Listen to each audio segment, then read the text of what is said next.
A eleição no Congresso Nacional, o PMDB, assume a presidência da Câmara dos Deputados e do Senado. Nós vamos começar agora com o cientista político da UFMG, Eduardo Meira Zauli. Professor Eduardo, o que significa isso para o PMDB? Até que ponto aumenta a força política do PMDB no Brasil? Bem, duas grandes vitórias do PMDB nesse final de semana, né? A eleição para a presidência do Senado e a presidência da Câmara dos Deputados.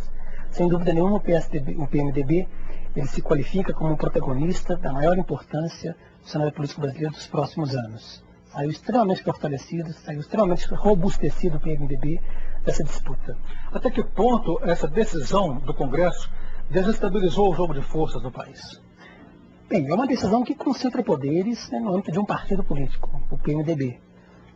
A correlação de forças entre os vários partidos políticos no cenário político brasileiro foi profundamente alterada, né, com a eleição de Michel Temer para presidir a Câmara dos Deputados e José Sarney para presidir o Senado Federal. A gente sabe que o presidente Lula bateu um novo recorde de popularidade, mas e o PT? Como que fica para 2010? Com essa eleição do PMDB no comando das duas casas?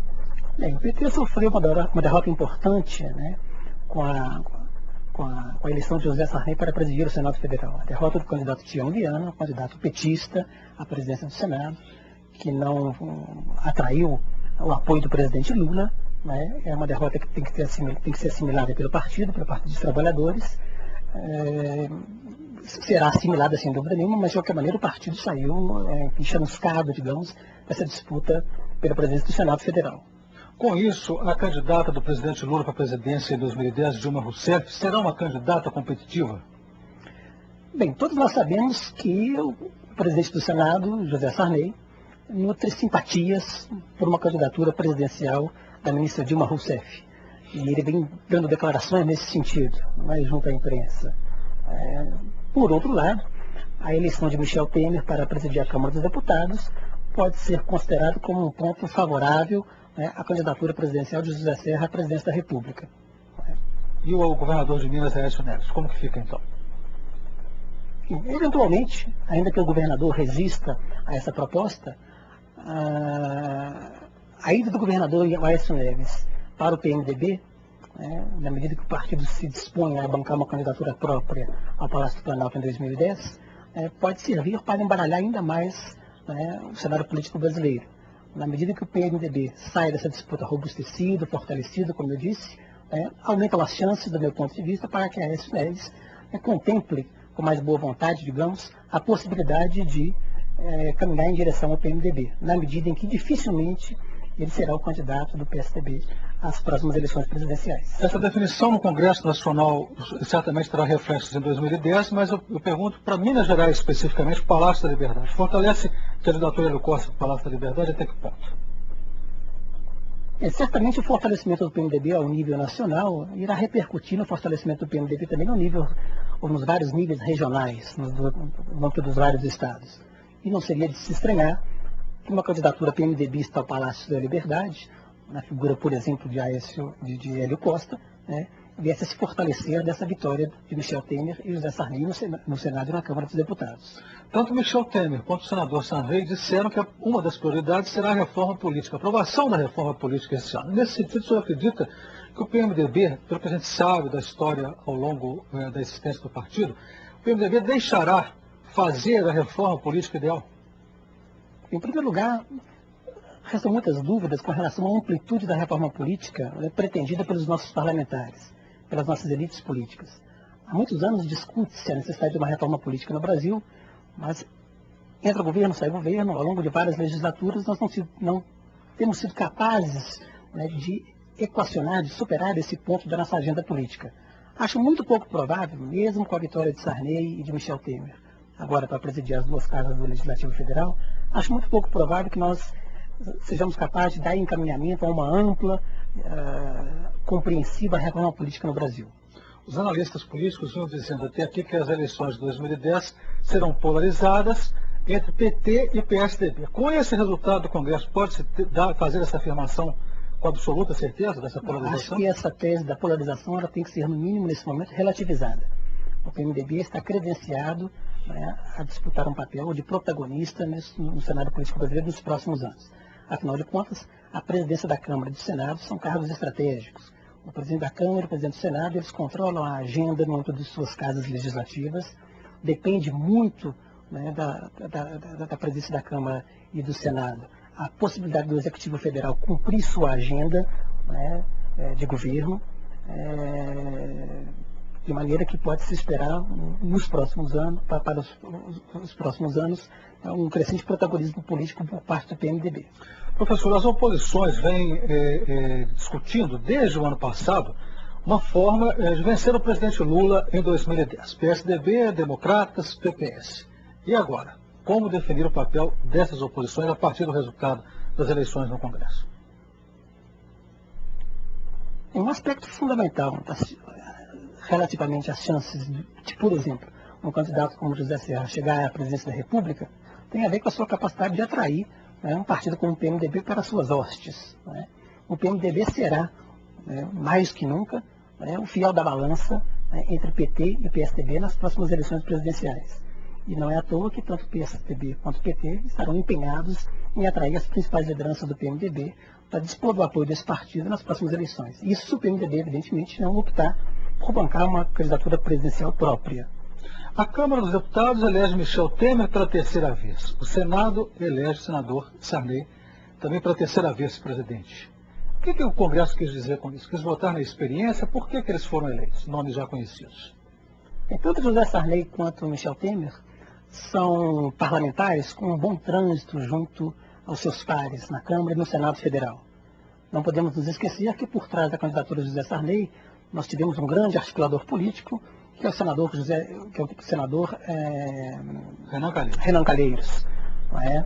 O senador Renan Calheiros é um grande articulador político, é um homem que tem trânsito junto aos colegas, junto aos seus pares dentro do Senado Federal e contribuiu em muito para a vitória de José Sarney.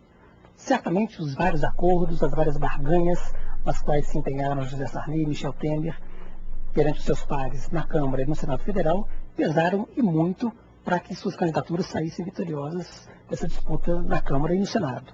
Essa decisão do Congresso, o senhor acha que o presidente da República ficou ainda mais refém do PMDB? Sem dúvida nenhuma.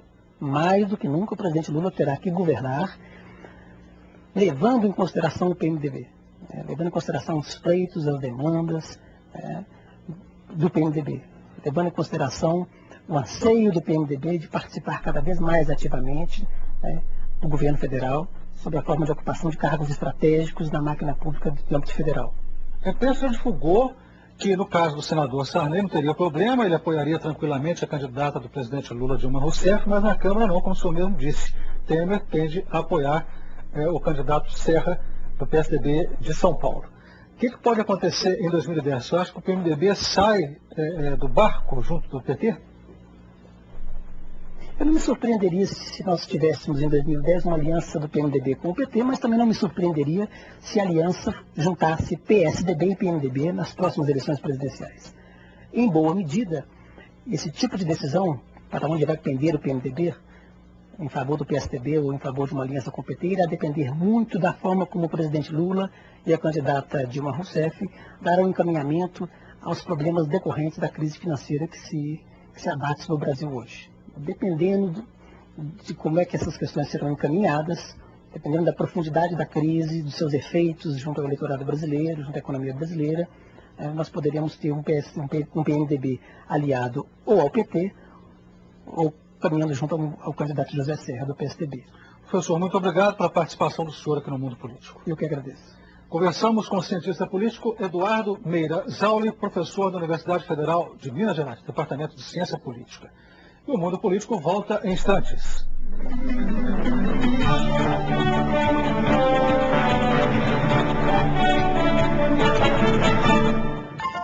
Para mudar a política, pratique política.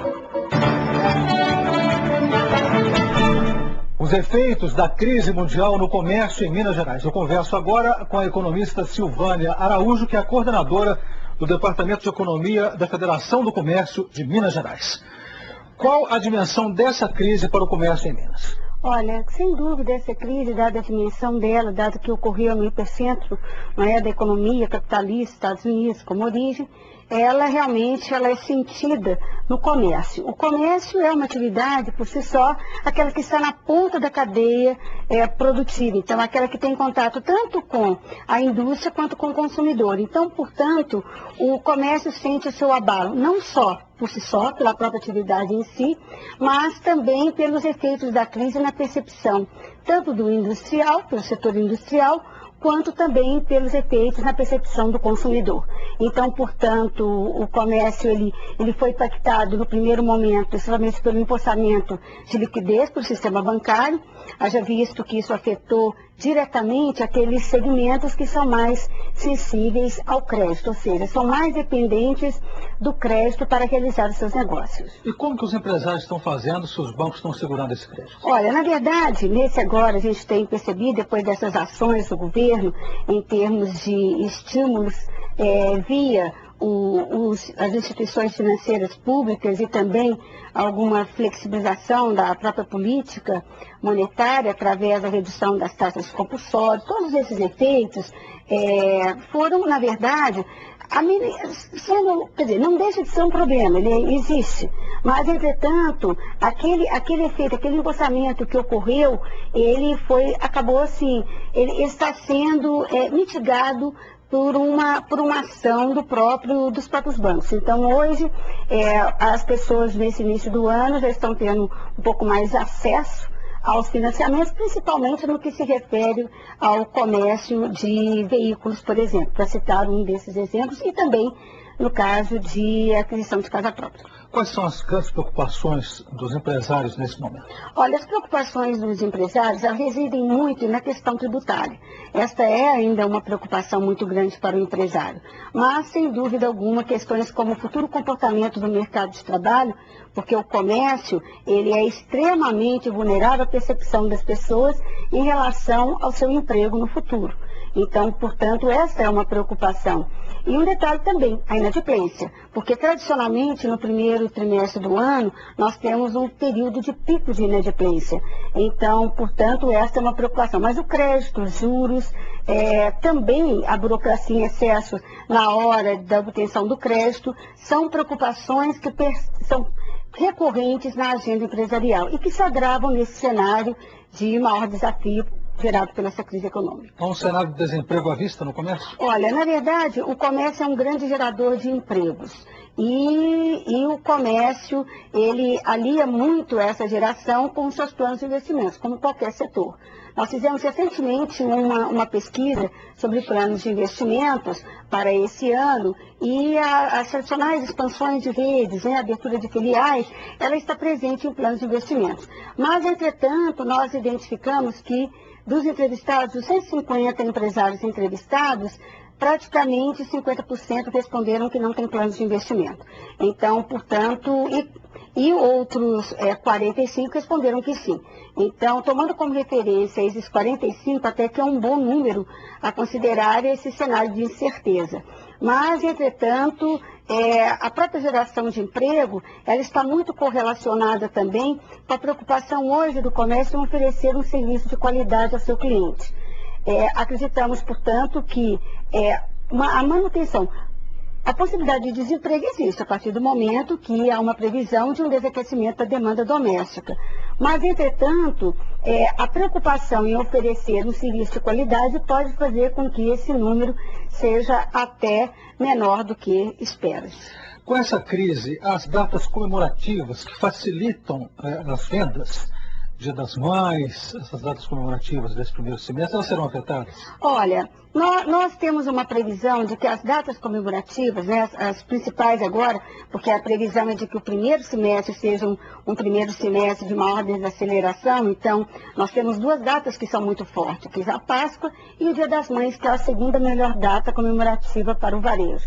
Então, as nossas expectativas é de que, a princípio, não tenhamos números robustos frente ao que foram obtidos no ano de 2008. Mas, entretanto, vai depender muito desse esforço do empresário. E um outro ponto também é com relação à própria confiança do consumidor.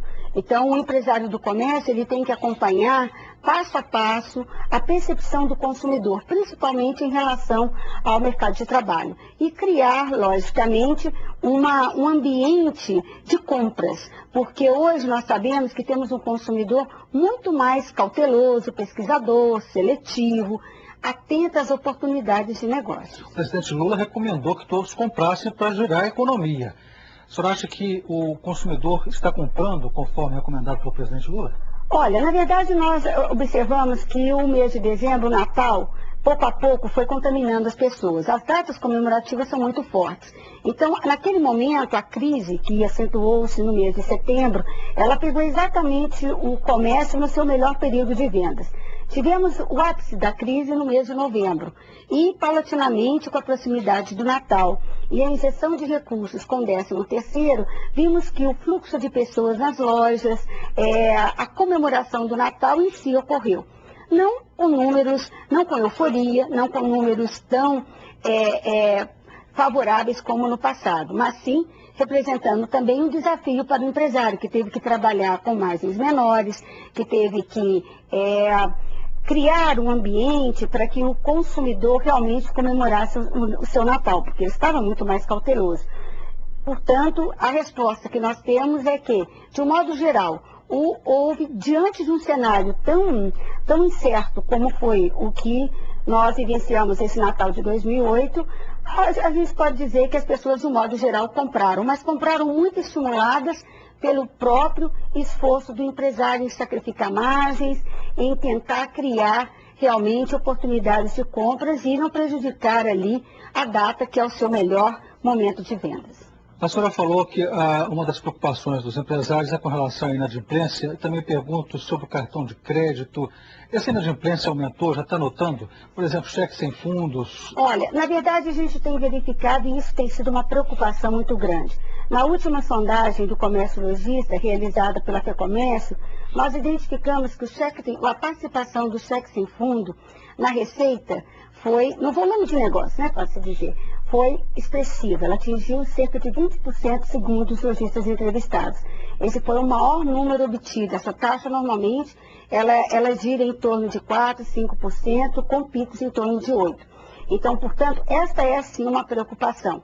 A partir do momento em que se tenha uma avaliação menos favorável do comportamento do mercado de trabalho e principalmente por uma redução do nível de investimentos, isso com certeza torna um quadro de maior risco para o varejo que tem no seu crédito. O crédito é a sua grande alavanca, é seu fator de atração para movimentar o seu negócio e atrair o consumidor. Então, portanto, a inadimplência, esse aumento do cheque sem fundo, a preocupação também com os altos juros cobrados no cartão de crédito e a falta de planejamento das pessoas ao usarem esse cartão de crédito. Então, portanto, são fatores que, infelizmente, ainda precisam ser melhores trabalhados, porque eles compõem uma agenda de preocupações e desafios e que, na verdade, apesar de todo o esforço que o empresário faz de tentar reduzir para ele, nesse último Natal, nós vivenciamos, de um modo geral, prazos menos dilatados do que no Natal de 2007, e isso acaba realmente assim, dando uma situação de menor risco, mas, entretanto, a falta de planejamento das pessoas, de um modo geral, e a possibilidade de um aumento de desemprego são componentes de risco nesse momento. Se houver o agravamento da crise, os empresários mineiros estão preparados para agir de que forma?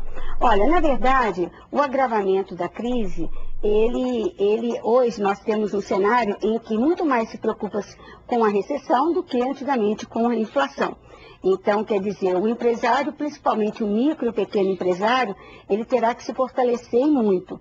E esse fortalecimento vem através do seu próprio caixa, de criar um ambiente no qual ele tenha, por exemplo, produtos mais líquidos. Então, ele pode se tornar até mesmo mais dependente do recurso financeiro para fortalecer seu capital de giro.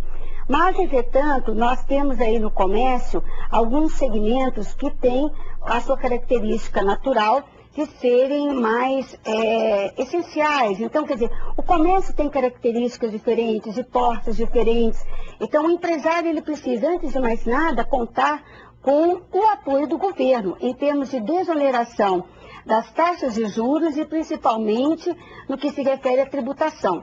Então, isso também vai depender de se criar. Essa resistência à crise, que é algo que a gente vem colocando, é o fato do empresário acreditar no seu próprio negócio. Mas, para tanto, ele precisa ter também uma moldura econômica pautada em juros menores, em crédito mais facilitado, menos burocrático e uma carga de tributação menos onerosa. Isso seria fundamental para que se criar um ambiente no qual, independente do porte, o empresário tivesse um sustentáculo maior para o enfrentamento de um cenário de desaquecimento de demanda. Conclusão, Silvânia. O empresariado mineiro está pessimista ou está confiante de que pode atravessar essa turbulência? Olha, em todos os trabalhos que a FEComércio vem realizando, nós temos identificado que o otimismo tem sido algo predominante. Mas, entretanto, nós caracterizamos como um otimismo bastante cauteloso, porque esse cenário é um cenário de desafios. Nós sabemos que uma desaceleração econômica significa menos investimentos, menos geração de emprego e, consequentemente, de renda. E isso pode abalar a confiança dos consumidores, tornando-o menos propenso ao consumo. Os indicadores de confiança dos últimos meses vêm apontando esse tipo de comportamento. Então, portanto, o otimismo, ele baseia-se na própria confiança do seu negócio, na realização dos seus negócios, na necessidade do consumo em si, através do consumo que as pessoas realizam os seus sonhos. Mas, entretanto, nós dependemos do crédito, nós dependemos de juros mais atrativos, mais facilitados, nós dependemos de uma situação de menor carga tributária. Então, portanto, esses componentes eles ainda estão presentes. Isso agrava-se ainda mais num cenário de desafio e de consumidor menos propenso ao consumo. Esse aumento do salário mínimo, no momento da crise, vai dificultar alguma coisa no comércio? Olha, na verdade, o aumento do salário mínimo, ele já era planejado, né? Já está, assim, nós já de antemão já sabíamos o valor e sabemos a importância da entrada desse dinheiro novo. Então, isso reforça muito o poder de compra, principalmente da classe C, da classe D, de menor poder aquisitivo. Essas pessoas normalmente direcionam esse recurso para os produtos essenciais, tipo alimentos. Além disso, o que é um dos pontos positivos é exatamente que essas pessoas são aquelas que, na verdade, têm a menor possibilidade, ou às vezes desconhecimento, para planejar as suas compras, o seu endividamento. Então, portanto, esse recurso também é um dinheiro que pode, na verdade, ser direcionado para o pagamento das dívidas contraídas no final de ano.